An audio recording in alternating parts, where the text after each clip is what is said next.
Powder डाला, उसके अंदर उसको पिघलाकर उसके अंदर पेड़ डाला, उसको अच्छी तरह से हिलाकर गैस बंद करा और ठंडा होने के लिए बाहर रखा, फिर फ्रिज में रखा। इस तरह से बनता। मैं ये इसमें सब्जा मिला रही हूँ।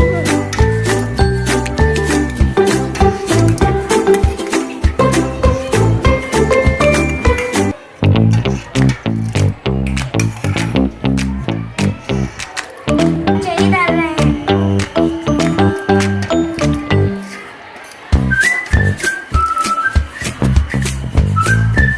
और जरा हिलाएंगे।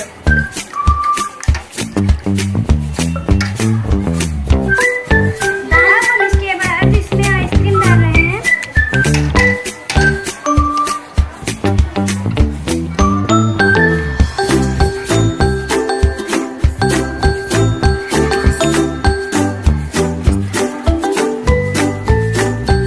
हमारा फालूदा तैयार हो गया। ये हमारा फालूदा तैयार हो गया।